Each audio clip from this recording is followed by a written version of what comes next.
Assalamualaikum warahmatullahi wabarakatuh. Bismillahirrahmanirrahim. Alhamdulillahilladzi bi ni'matihi tatimmus shalihat wa bi fadlihi tatanazzalul khairat wal barakat. Allahumma salli wa sallim ala sayyidina Muhammad khairil makhluqat wa ala alihi wa ashabihi wa man da'a bi da'watihi ilal khairati wasyadat.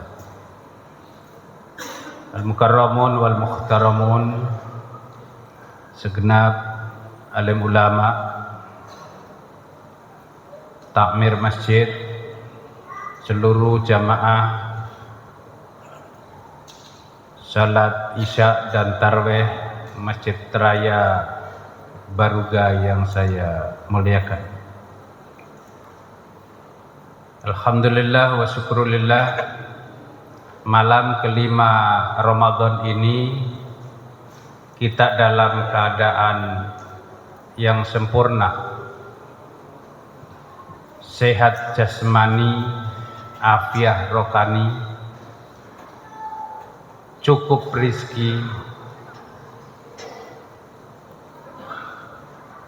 dan sangat memungkinkan untuk kita memperoleh kebaikan dan kebaikan. Allah berfirman, walikulli wijhatun huwa muwalliha fastabiqul khairat. Tiap-tiap umat itu memiliki orientasi masing-masing, sehingga sesungguhnya setiap orang itu ada perlombaan dalam kebaikan. Kita sholat malam ini sesungguhnya ada perlombaan, karena memang Rasulullah juga mengajarkan, bahkan Allah juga menginformasikan.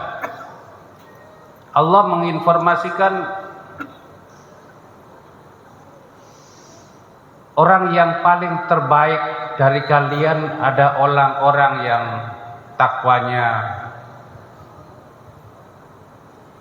yang terbaik. Puasa,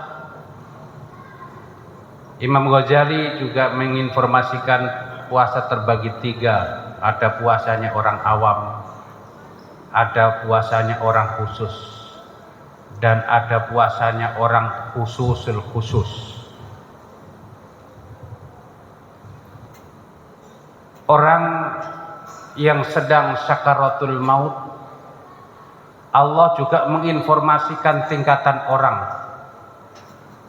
Ada kelompok al-muqarrabun, orang yang dekat dengan Allah, ketika mau dipisahkan rohnya dengan jasadnya, disampaikan informasi tentang surga.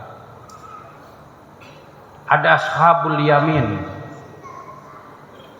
orang yang selamat masuk surga walaupun didahului dengan hisab.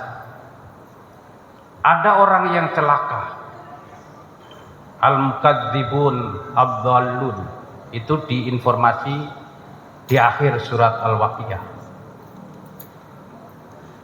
Kemudian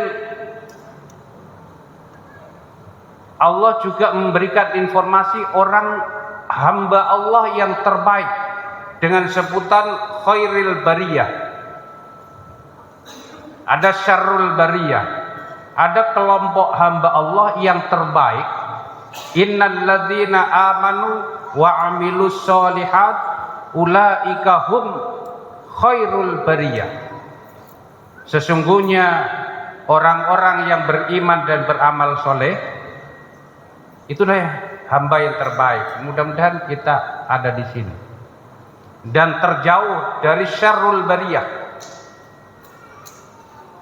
Ma'asyiral muslimin wa jumratal mu'minin, rahimakumullah. Oleh karena itu bulan Ramadan sebuah bulan yang diberikan oleh Allah kepada umatnya, yang menurut Rasulullah Sallallahu Alaihi Wasallam ketika masuk bulan Rajab itu kan ada doa, Allahumma barik lana fi Rajaba wa Sya'ban wa ballighna Ramadan. Ya Allah, di bulan Rajab, ya Allah, karuniakan berkah bagi kami selama di Rajab, Sya'ban, dan karuniakan kami sehingga bisa sampai di bulan Ramadan. Hari ini kita sudah berada di bulan Ramadan. Ada 3 hal yang disampaikan oleh Allah untuk memaksimalkan bulan Ramadan. Alhamdulillah Bapak Ibu yang saya muliakan, tidak ada bulan semeriah Ramadan.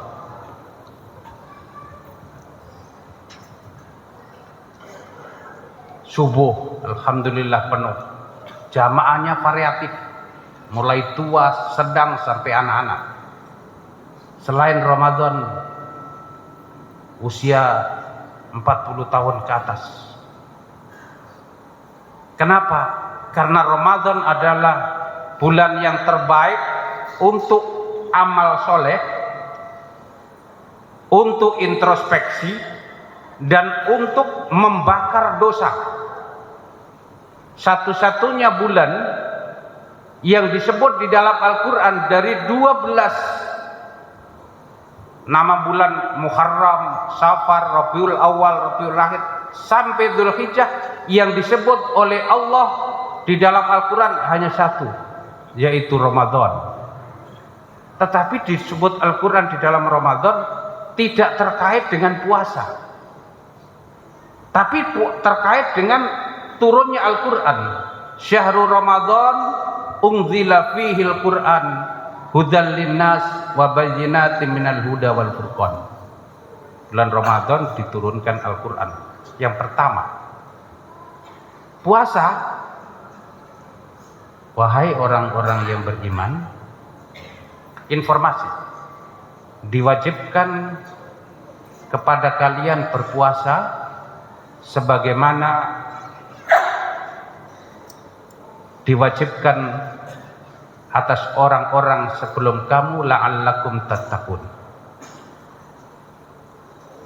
Bapak Ibu yang saya muliakan,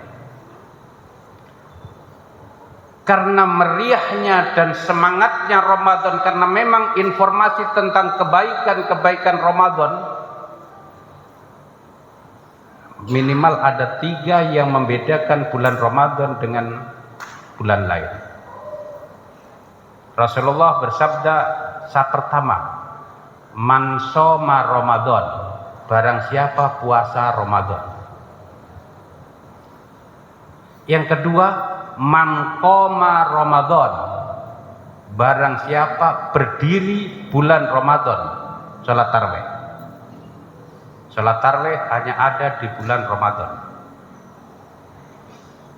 Yang ketiga, man qoma Lailatul Qadri, barang siapa menghidupkan malam Lailatul Qadar. Itu redaksi berikutnya itu sama.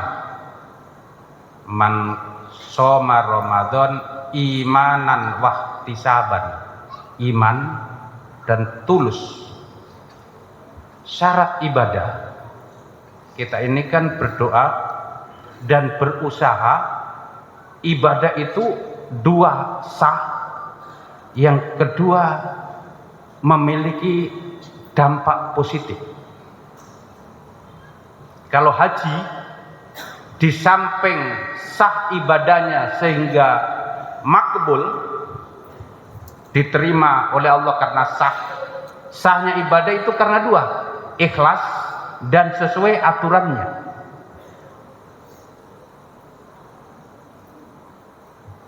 Yang kedua adalah ibadah kita itu punya dampak. dalam haji dampak itu adalah haji mabrur.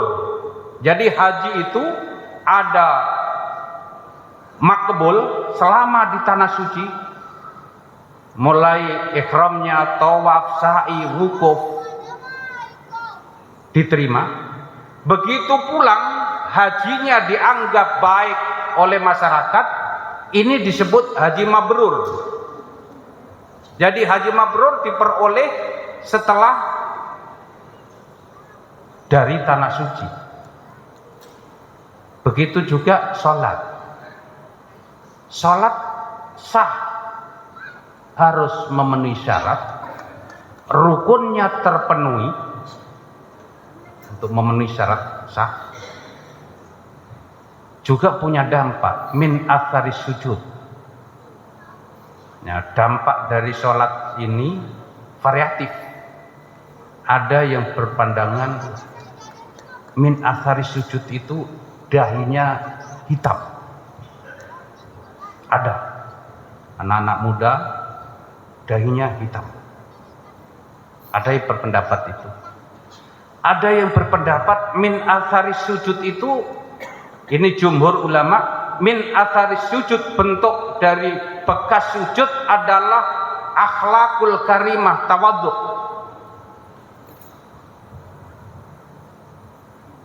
Dan sebagian ulama juga berpendapat min athari sujud itu nanti menjadi cahaya di akhirat. Dahinya bercahaya, tangannya bercahaya, yang kena siraman wudu bercahaya. Bekas-bekas itulah min athari sujud. Ma'asyiral muslimin wa jumratal mu'minin rahimakumullah. Oleh karena itu Ramadan tidak terasa 5 hari 5 malam. Bagi orang yang punya kekuatan iman pasti tidak terasa. Dan itu Bapak, hari Ahad kemarin, puasa kedua, subuh saya memberikan pengajian di Masjid Rapocini. Jamaahnya banyak begini, anak-anak banyak, gembira sekali. Kekuatan anak-anak muda dalam kehidupan beragama luar biasa. Jam 9 saya pergi menjemput tamu di bandara, tamu dari Jawa Tengah, dari Bau-Bau, suami istri saya jemput. Saya tanya, Mas, puasa enggak? Karena musafir. Saya puasa. Istri saya puasa tapi bersyarat. Kenapa bersyarat? Mau makan coto. Ya musafir, ada mangkana minkum maridon au ala safarin. Enggak ada. Oh iya, bersyarat. Sama dengan jamaah haji juga bisa bersyarat. Nanti saya ihram, kalau ada kondisi saya bisa alihkan niat saya untuk orang lain. Itu bisa saja. Begitu saya putar Pak, mulai jam 10 di Makassar, tidak ada satupun penjual coto Makassar. Nah coto ini kan cuma pagi hari. Kalau malam hari kan bukan lagi coto namanya, tapi coto begadang. Jadi kalau coto itu pagi, saya cari nggak ada. Pesawatnya jam 12 kembali ke Semarang. Saya bilang, Mas, istri jenengan itu ditakdirkan oleh Allah tidak makan coto. Bagaimana puasanya? Wallahu alam. Ya puasa sudah batal atau belum? Karena dalam ibadah itu sangat variatif. Tapi kan dari niat, innamal a'malu binniyat. Tadi niatnya kok niat bersyarat. Kalau dalam haji itu memang ada khusus. Ada kalau di haji itu saya niat kalau nanti begini, niat saya alihkan. Tahun 2019 saya juga melakukan itu. Begitu saya di Arafah, tiba-tiba ada dari perintah dari direktur haji luar negeri menyampaikan, Pak Kaswat, Pak Kasat kan sudah haji. Terus ada jamaah haji yang sudah wafat. Pak Menteri perintahkan seluruh petugas haji yang sudah haji badal haji. Siap. Itu mengalihkan niat dari niat haji pribadi untuk orang lain. Itu dalam haji ada syariatnya. Tapi dalam puasa saya belum temukan. Siapa tahu bapak-bapak nanti ke Jakarta lah, nanti kalau makan begitu di bandara. Ini tidak, tetapi ada rukhsah kalau perjalanan boleh tidak puasa untuk dibayar karena musafir. Kan kalau bulan Ramadan makan di siang hari kan ada indikator. Kalau bukan musafir, orang kafir. Jadi kalau bukan musafir, orang kafir. Coto itu kan makanan khas Makassar. Jadi kalau orang dari luar ingin sekali makan coto, itu saya begitu tidak ada penjual coto, saya bilang ini kekuatan iman atau yakin tidak ada pembelinya. Tapi saya yakin kekuatan iman. Karena dengan kekuatan iman, makanya para ulama menyampaikan nikmat yang paling agung itu adalah iman. Afdhalun ni'am al-iman. Nikmat yang paling sempurna, yang paling agung adalah iman. Kenapa? Iman itu dasar keselamatan, dasar kemuliaan, dasar kebahagiaan. Al-iman asasus salamah, asasul karamah, asasus sa'adah. Kita ini hidup tiga itu ya, selamat, bahagia, mulia. Saya pernah 3 menit lagi, ini nggak ada jamnya. Saya pernah ceramah di lembaga pemasyarakatan kelas 1 di Jalan Alauddin. Rumah saya di Jalan Sekarda, dekat.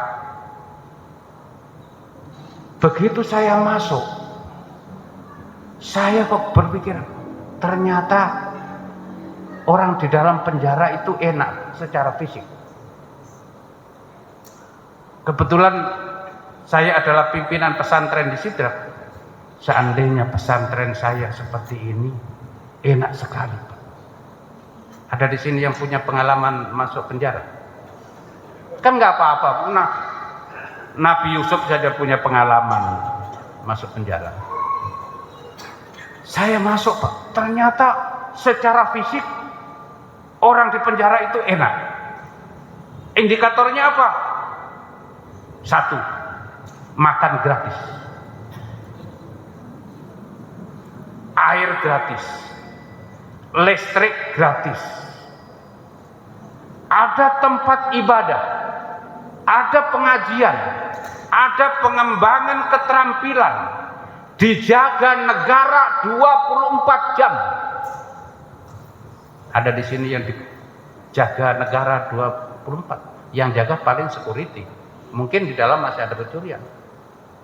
Di penjara, Pak, kamar kecil dijaga, kuncinya dipegang oleh negara, Pak, atas nama negara. Begitu kamar besar, kunci lagi, negara yang pegang. Di luar, negara. Datang keluarga, jamnya diatur. Siapa di sini jamnya yang diatur, Pak? Kita ini orang bebas. Diatur. Yang dilarang cuma satu, Pak, di sana. Jangan pulang ke rumahmu. Itu saja yang dilarang. Makan bebas, gratis. Semuanya pakaiannya gratis.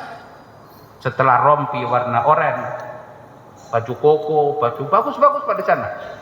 Yang dilarang cuma jangan pulang ke rumahmu. Tapi adakah di antara bapak-bapak yang bersedia di sana? Saya tidak sanggup, Pak. Kenapa? Tidak bisa sahur sama keluarga. Tidak bisa buka puasa sama keluarga. Tapi intinya adalah karena terkait dengan sirrin nampapatce, kehormatan sosial. Kalau kehormatan Tuhan wallahu alam. Tapi ini yang saya maksud dengan iman yang baik. Makanya ada doanya Imam Ghazali di dalam kitab Ayyuhal Walad, Allahumma jamilna bil afiyah wassalamah. Mumpung bulan Ramadan, doa Bapak Ibu ijabah. Ya Allah, indahkan hidup kami dengan kesehatan dan keselamatan. Kesehatan, keselamatan, satu paket. Yang kedua, wahakikna bittaqwa wal istiqomah. Kokohkan keimanan dan istiqomah. Yang ketiga, wa'idna mim mujibatin nadama yaumal qiyamah. Ya Allah, jauhkan kami dari rasa penyesalan.